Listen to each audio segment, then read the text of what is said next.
Good afternoon. It's 4:15 p.m. on a rainy Thursday, January 19th, I believe. And this is Dr. Bernardo catching back up to you. I owe you some apologies, more than one apology, I suppose, for not having some things up that probably should have been up a day or two ago. Reason why I didn't do that, not that it's going to change what it is that I was really trying to gather my thoughts about how I wanted to approach some different premises associated with the course. So I thought it'd be best for me to make sure I knew what I was talking about before, rather than just coming here and spouting off the top of my bald head, which I will do anyway, more times than not. In the introductory video, which has been posted for a couple of days, probably went up on the 18th. I'm not sure if the course was published at that point, so it is definitely posted now. And I urge you to watch the introductory video before you watch this particular video. There's some overlap, but there was an introductory video is what it is. It's an introduction to me and of the course, and to just to sort of get you off the ground, and also to review the syllabus. And as I was reviewing the syllabus, I saw some things that I wanted to correct as I was moving through it. And this video is some of that, as well as coverage of the content that the expectation of this first week of the syllabus would have required. So there's a lot of moving parts here. Bear with me. Feel free to email me on Outlook. Don't do one on Canvas. That email doesn't work really well. I have to use it now and then, but you don't. Just go straight to Outlook to email me. In case you need clarification for anything, anytime, except during the football season, which is coming to an end, but isn't quite over yet, at least for my Giants. So enough said with that, and we will proceed. Now let me share the screen for a few minutes and just go into Canvas and show you what's up there.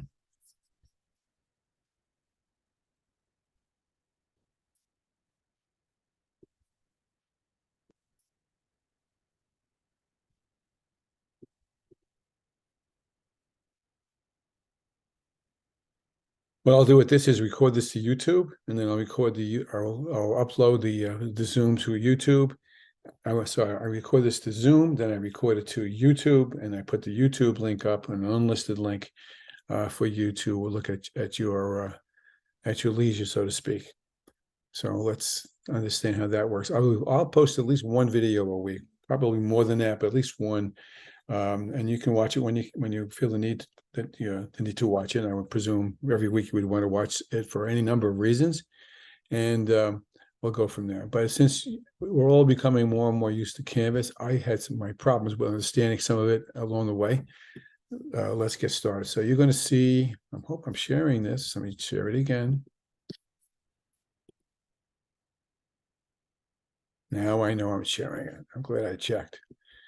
Here is what is on Canvas right now. There is a course syllabus. I'm going to, I'm not sure if I want to bring it up because it might confuse you, but for the moment, there is a course syllabus you can upload and take from there. There is an introductory video, and there is something new. I only put this up about 2 or 3 days ago. I'm calling it a course assignment calendar and descriptions. Another way to look at it would be to think of it as clarification. So there's 3 modules up for you now. There's a syllabus. There's 4. Yeah, there's 3. There's a syllabus. There's an introductory video, and there is a course assignment calendar and clarifications. And there is and there'll be this video up sometime this evening to get that off the ground as well. I'll be posting these sooner than I have posted this one. The course officially began on the 18th, and it's now the 19th, I guess. And that's a day late, and I don't really like to do that. So I'll be posting things more quickly than I have done as far as this is concerned. One thing let's go back to 2 other things that's up on the on Canvas is, let me skip. I did this first. I shouldn't have done it first. And there's something that's not here. So I'll put that up here too. You need to take the attendance quiz. I get in trouble when you don't. So make sure that you take the attendance quiz on the assignments. Take the attendance quiz. All right, that's important for bookkeeping for St. John's. So you can see I'm setting it up right now so that you have been so informed. In fact, let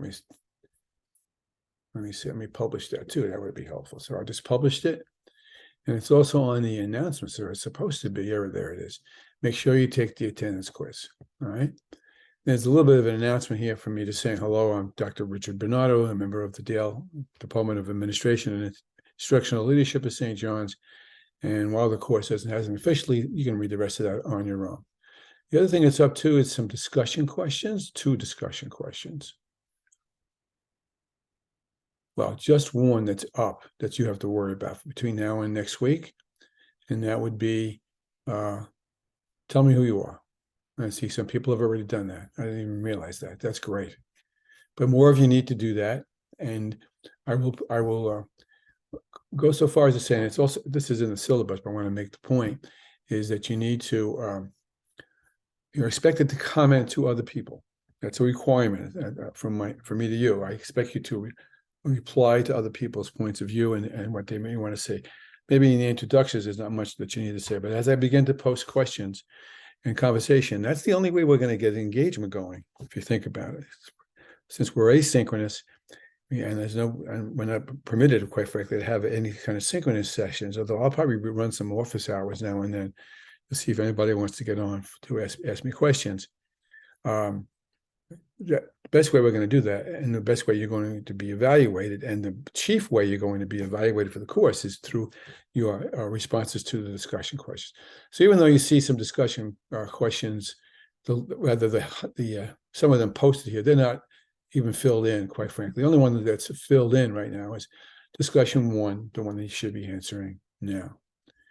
And again, to go back, in Canvas right now, you will find 1 or 2 announcements for me, one of them being you should take the attendance quiz. You'll also see in the assignments 1 premise, okay? None of these are filled in. Okay, I have a question 2 here too, but don't worry about that till next week. In fact, I'm going to change. Yeah, don't worry about that until next week. So there's a second discussion. Well, I'll show you what it is. Use a paragraph to explain what you think the #1 priority area that educators must future for. You'll hear that word more than you want to hear before we're finished.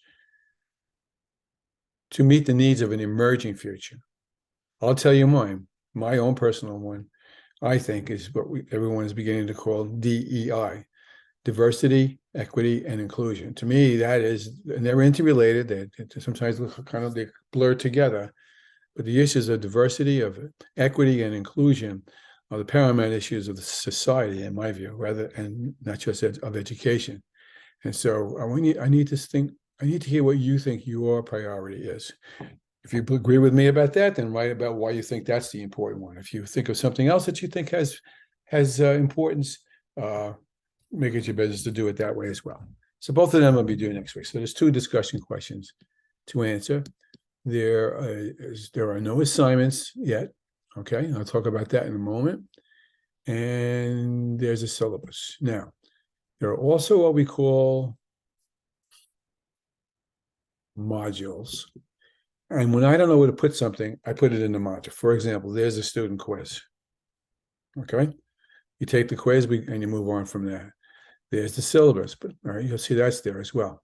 There is the course assignment calendar and descriptions. All right, now I'm not going to bring it up from here. I'm going to bring it up from my desktop. So these are all the things on Canvas at this point, as of today, January 19th. Enough said. Now, what I'm going to do is begin to bring some things up. 2 things, really. Again, don't forget you need to watch the introductory video before you watch this video. Make sure that you do that. I'll remember to do that when I post this video to the modules. I didn't like the way the assignments were written up in the syllabus, so I pulled them out and put them on a separate piece of paper. So I'm going to read to you for a little bit, because if I'm a student, I know I need to know what I need to do to make the course effective for me as a student, as a learner, and as a practitioner. And here they are. I have a habit of color coding. Just get used to it, and hopefully the color code makes some sense. So now, let's start broadly. You have 6 discussion questions to answer. Probably more than that, but let's say it's 6. They're worth 3 points each. And I will read to you for a moment, if you don't mind. Respond to the discussion question posted in the syllabus. And they are in the syllabus, but I will pull them out and also put them in Canvas. Note that these could change based on class progress and interest. If I think I see something that's going on that you folks seem to be interested in, I may change the discussion question to align ourselves with what that's about, because this is that kind of class. In addition, you can comment about you must comment about any of your colleagues' points of views about the topic, and they're also going to post that to the discussion section. So if I get up and I say, well, I think the most important thing, priority for the American education is that all teachers get a raise. I would not agree with that personally, and I would say, well, help me understand that. Why do you think that's the most important thing? What would that mean? And then you have a conversation. Not a big long, telephone text thing that that you might do on your phone, but at least get some conversations going to show me that you're getting yourself invested in. So the first assignment, 18 points worth, is 6 discussion questions, and they are dated in a moment. We'll come to that in a minute. There are, and this is in green, 8 weekly journals with a total of 24 points each. And you'll see the question actually listed in the syllabus, but I'll make sure that it's also put into Canvas as well, discreetly, 1 week at a time, where you need to respond to a topic. Again, by the way, the topics are based on your conversations, what research you may present or share with other folks, my conversations with you, the 3 books that you're looking at getting. One is Dr. Koz's book about multi-age classrooms.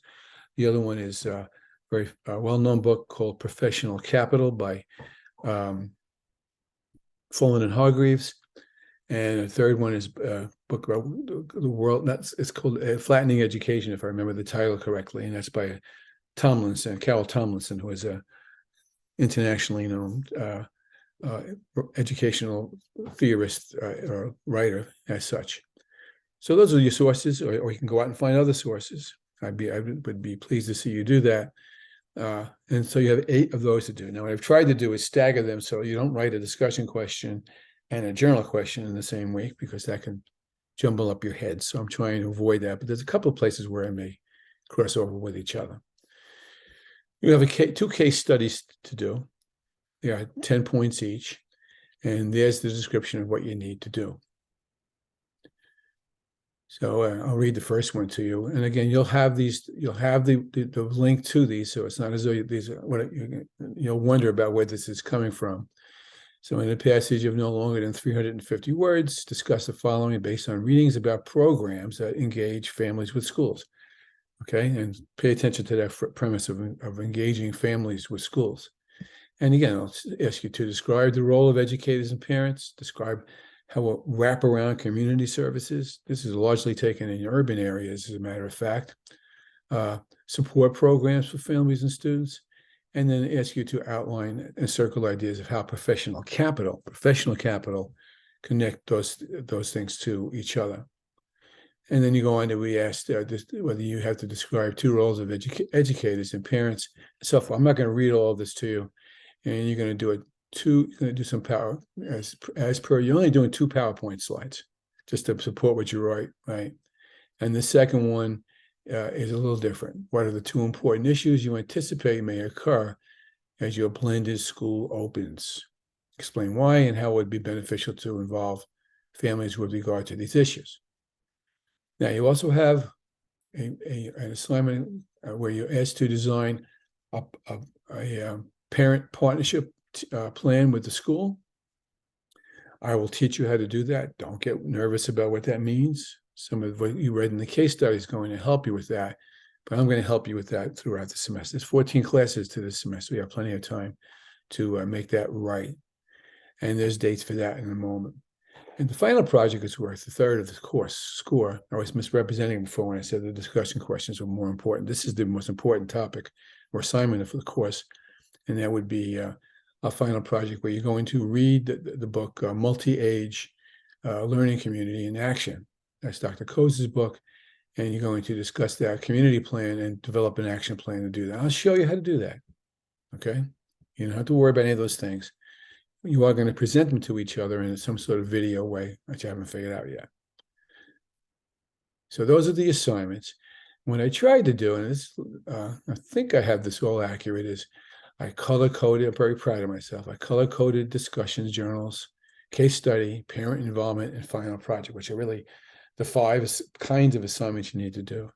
And I tried to show you where these assignments are due in terms of week 1, week 2. That's where I look at life. We're in week 1 right now. As far as I'm concerned, week 1 runs from now, the 19th, over to the 25th. And then the 26th is week 2. And we work on from there. As far as calendars, when the school is closed and when you're not around and things like that, we'll cross those bridges later. And you'll see, for example, that the first journal, which is in the syllabus, the question is there, and I'll highlight that when we get there, is due on week 3. The case studies are due on week 12 and 14. I may move that. In fact, I'm going to move that now. I can't do it now, but I'm going to move the 14th week to the 10th week so that things don't jam up on you. And then you'll see there's a parent involvement plan that's due on week 13. And then finally, there is an action plan due for the final project. So I'm hopeful between this and what the syllabus tells you. See that the syllabus is in 2 chunks. One chunk is kind of tries to capture the whole everything in the course that you needed to know. And I thought that got a little confusing, so then I pulled that piece out, and this is what that is. I'm sorry, and I pulled the assignments out, and that's this. And then the very end of the syllabus, you'll notice that there's a week 1, week 2 outline. Now, I said this in the introductory video, and I'll say it here again. I reserve the right to change things, not for my own good or for my own mental health or your health. Oh, for your health, I reserve the right to change, but not for mine. In as much as something may come up, we don't know what topic may grab the interest of the bulk of the class, and I'll go with that because I like that. Any good teacher does that, and I will go with that. That might throw the timing off on some things. I get accused of being disorganized, but really what I should be accused of is being sensitive to students' needs and trying to work with their interest levels. And I feel strongly about that. But I'll try to stay organized for you as much as I can. But if I see that suddenly there's a whole lot of interest in systems thinking, I'm going to spend some time in systems thinking as such. So this is already in the module. Okay, it's in Canvas. And is it I'm not sure if it is. Let me kill that and make sure that it's there or not.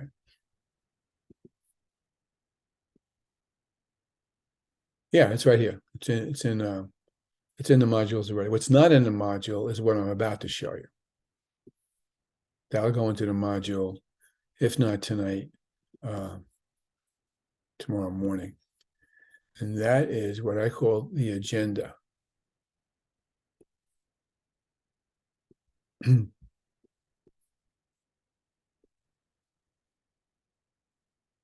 Now, for want of a better term, it's a lesson plan. It's my lesson plan for you. And what I do with this is I usually, if this were a synchronous class, we'd be sliding down chutes and swinging from chandeliers and maybe throwing spitballs at each other in terms of ideas and working with each other. But since it's asynchronous and you're watching this on your time rather than our time, you're going to get a lot of, see, I'm deliberately bobbing my bald head because you're going to get a lot of talking heads conversations. And this one will be the first of several. I'll do my best not to do this, but in the interest of getting these things done, we're going to work with this. So you're going to get one of these once a week. And what you'll see is it's my lesson plan. So this says, week 1 agenda 5743, planning and change. Second most important skill an administrative leader should have is being able to plan and to change. First one, I think, is supervision of and professional nurturing of students, of their staff. But a lot of that is actually pulled into this course as well. And what I basically do, usually I do a PowerPoint. I'm not gonna do it because that would take me another day to do that. So I'm just going to talk at you from this. Obviously, you don't need to take notes because I'm recording this, A, and because you've read the same books I'm working from, B. So I don't see the need for you to take notes unless I think that there's something that's not here that has just occurred to me and that you should keep in some sort of folder for you to refer to for your own professional growth, if nothing else. So if you look at the syllabus, the first session involves what I'm looking at here. Both of these are out of, and I call it, I'm slowing. Why am I nervous? I'm doing this for more than 50 years. Start again. Usually I have goals. This time I didn't do that. Next time I will. Usually I identify materials, and I've already done that. So the materials were the syllabus, to clarify the assignments, which is, again, there's two you have in the model, and I use Brightspace just to get you familiarized with the expectations. And again, please don't forget to do the attendance quiz. I get yelled at when people don't do that. And then this is what I call content. So I'm going to just talk you through this so you get a feel for me, and then we'll go we'll go on from that. There's just one thing I think I want to do too. Give me a second.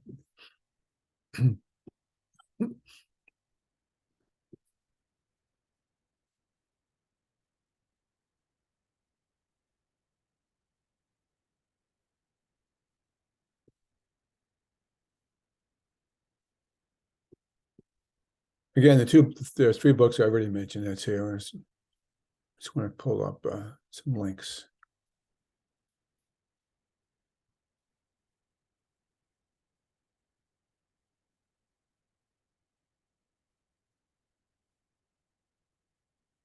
Okay.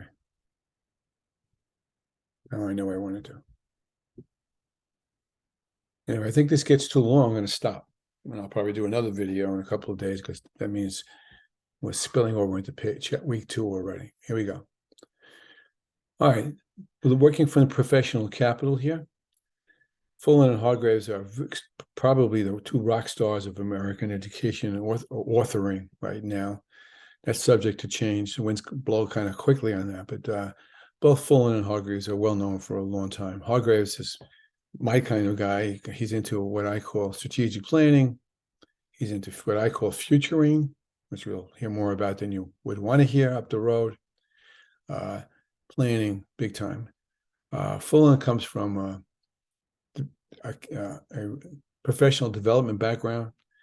She makes strong arguments for how North American education, actually he's from Canada, North American education, but primarily American education, needs a rebirth, a renaissance. And he said you do that through exacting your professional capital. I saw him do a conference, I want to say about 3 years ago when this book first came out. I mean, it might be a little longer ago than that. It must have been 500 people there. After he finished his presentation, there must have been 500 people standing online trying to get his autograph on the book that that he had just written.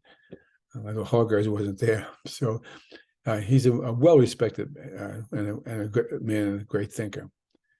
So what he talks about is the first thing he talks about is the standards. Now, I'm not going. All I'm going to do now, make a note to yourself, is refer to the standards on page, I don't want to bring it up because it confuses me after a while, on page 9 and 10 of the syllabus.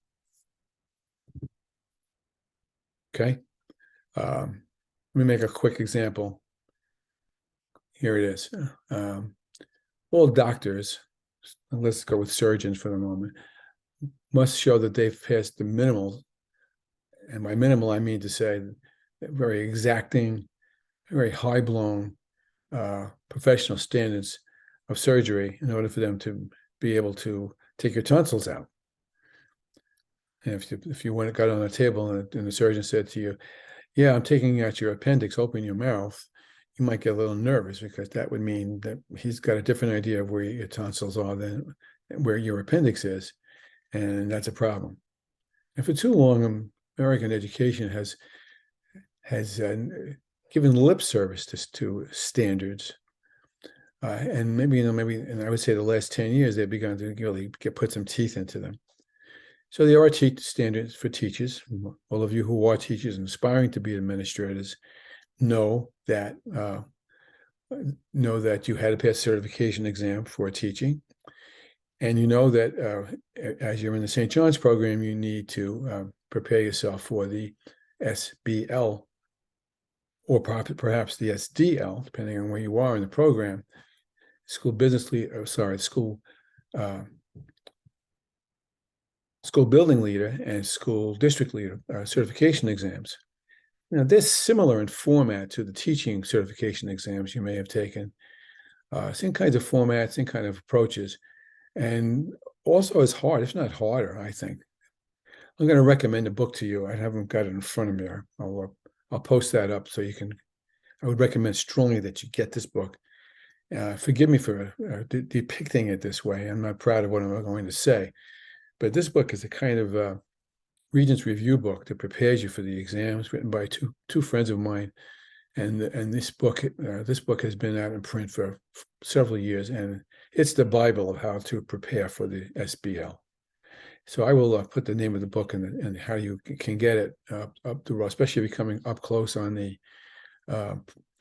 certification exam. And St. John's does a nice job of preparing you for this in a couple of different ways as well. But in terms of standards, there have been different sets of leadership standards bouncing around for at least 10 years, maybe more. This is the latest one, and I think probably by far the best one, approved by the American Association of School Leaders, any number of all the professional leadership organizations around the country. And this is the one that's the Bible. This is what rules the land. Now, I'm not going to read all of these to you so specifically, but you need to take a look at them because this course is specifically designed to emphasize some of these standards, but not all of them. There are other courses that you are taking in the program that are designed to do the ones that we miss and vice versa. So I'm just going to give you a broad stroke tonight by saying the first one is about the first standard meaning is that effective educational leaders need to develop shared vision. And you would be surprised about how many people flunk that section of the test. They don't know how to do a shared vision. We're going to be doing that in this class. Trust me, more ways than you can shake a stick at it. So we're talking about leaders enact shared vision, okay, and they identify core values for high quality education. Standard 2, and this is pretty new. I think this one is leaders are expected to act ethically. If you saw Bad Education, a story about Roslyn School District about 10 years or maybe more than that, you would know that not every administrator has been ethical. And clearly the National Board of Administrations believed they had to affirm that all effective educational leaders have to be ethical. Duh. Third one is new too. And it goes back to what I asked you about at the beginning of the video, which was, what do you think is the priority? This was not in the list originally, but now it's in the list. It's number 3. And they did, by the way, are not necessarily in priority order. They're all important. Is that of effective educational leaders strive for equity and culturally responsive practices. For too long, overlooked, ignored, dismissed, brushed under the rug. But no longer, happily, it's happy that they're doing it, unhappily that they waited so long, and unhappy that events forced them to put this in place. But that is the third standard. The fourth standard is, and I have strong feelings about this from my own background as a curriculum consultant, writer, and having run curriculum programs for the better part of my professional career, that all educational leaders are responsible for making sure that a curriculum spirals together and is coherent and rigorous, among other things. Standard 5 speaks to effective educational leaders needing to be inclusive, goes back somewhat to number 3. And I probably think we can make a case for this standard speaking to the social, emotional learning that's become a real cause the past several years, especially since the pandemic has taken us apart. The extent to which this sometimes overwhelms some of the other things is another story we'll talk about throughout the semester. Standard 6 talks about one of my favorite words, capacity. It's the principal's job, it's the leader's job to develop capacity, develop the ability of all the abilities of their stakeholders, of their teachers, to be the best teachers they know how to be, and sometimes better than they even knew that they could be.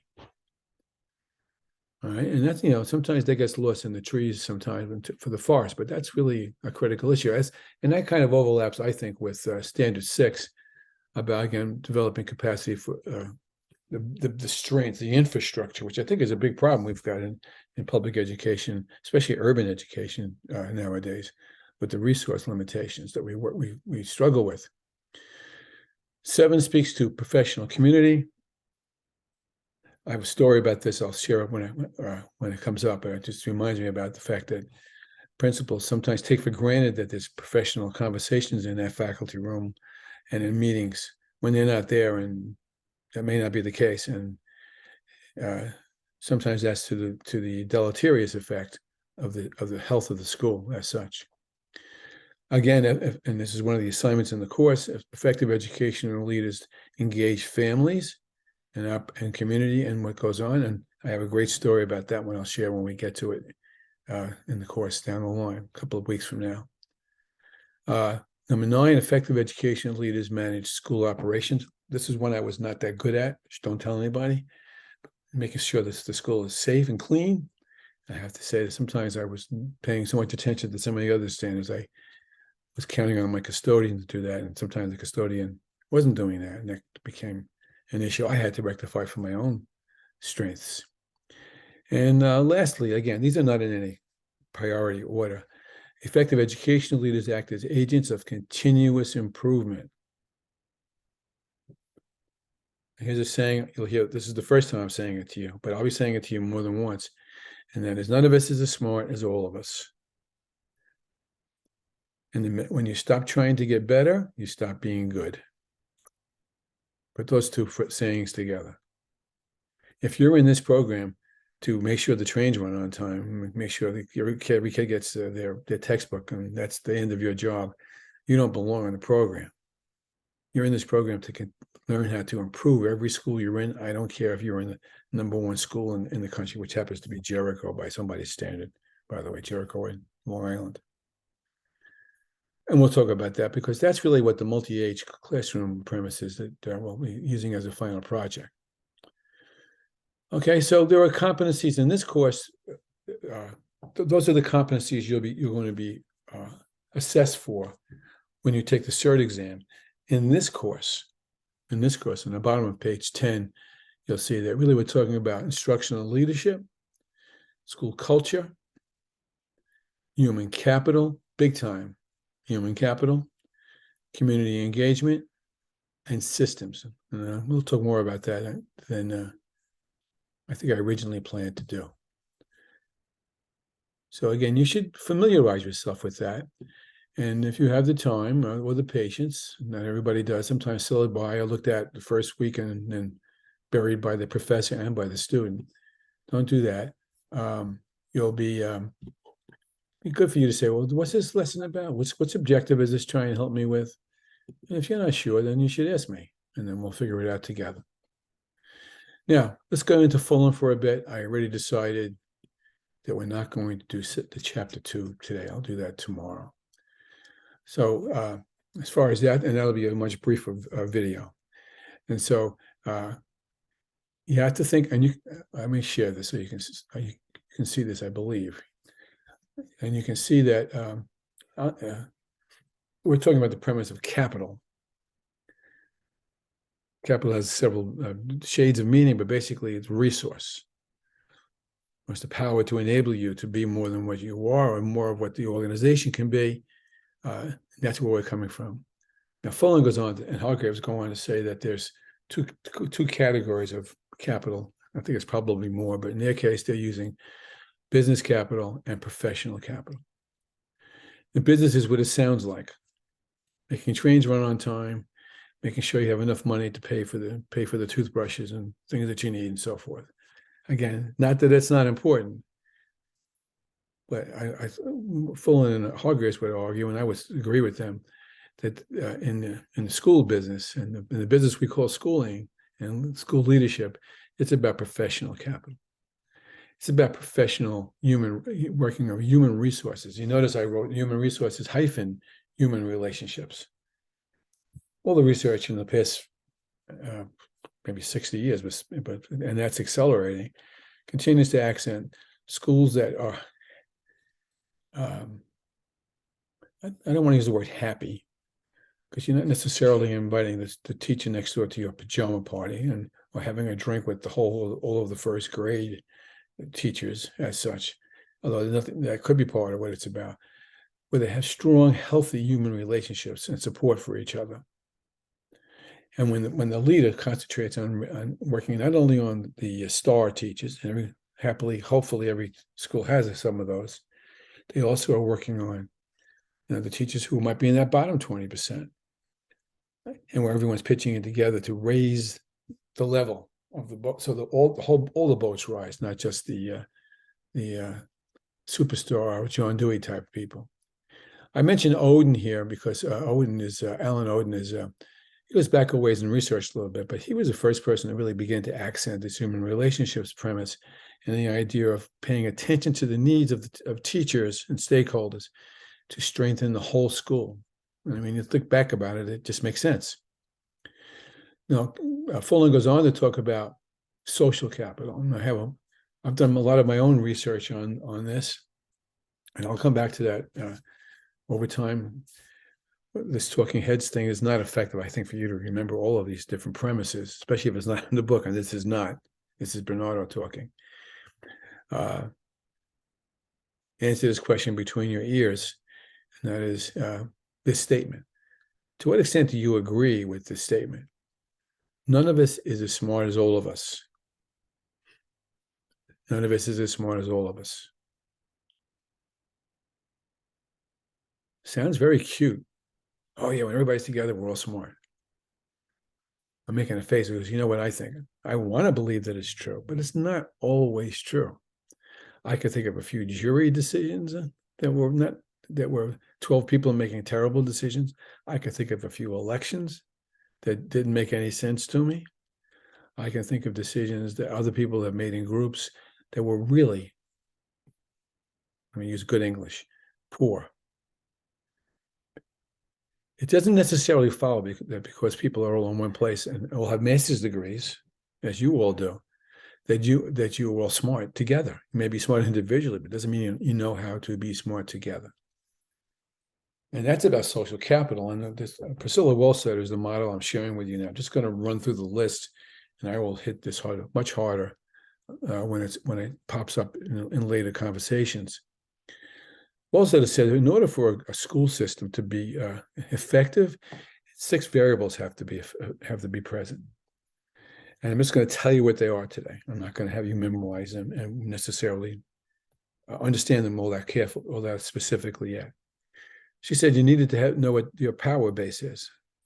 So if you're in a group and you don't know what your authority is, then that's a problem. All groups must have a knowledge base. They must know what it is they need, how to look at data. They must know how to cooperate with each other. They must know how to make decisions together. And if they don't know how to do those things, then the group is useless. Information has to be available, both quantitative and qualitative. And the good leaders take time to get input from people, and communicate with everyone else is thinking, so that everyone can hear the same things and make decisions together. Clearly, they must have goals. Hopefully, you know the acronym SMART: specific, measurable, attainable, or authentic. I think it's attainable. No, authentic, realistic, and targetable. Clean to understand. So the group needs to know what its goals are. Not just, oh, we're going, every child is going to meet their own needs. Now, what does that mean? He smiled. So that's another premise to look at down the line.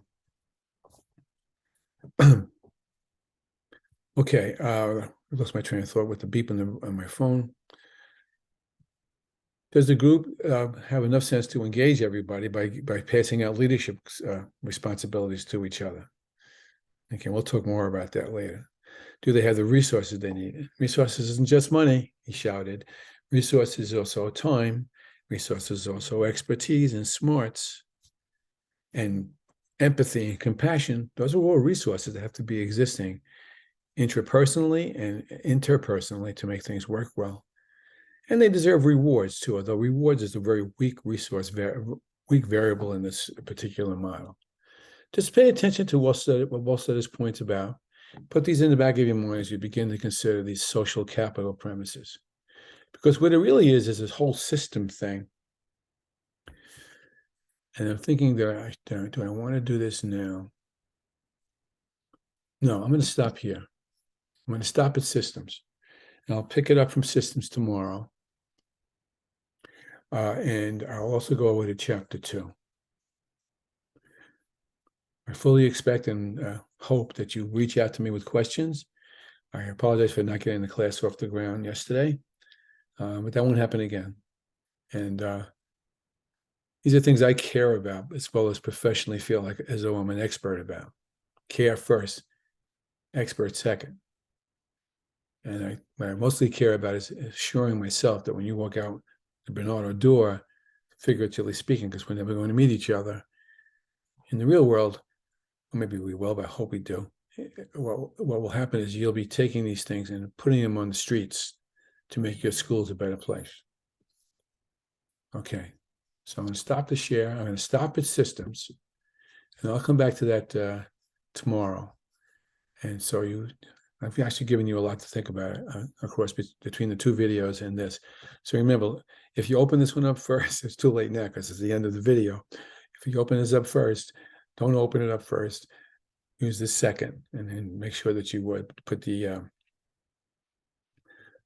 make sure that you watch the intro video first, okay? And look over the material. Call me if you need me.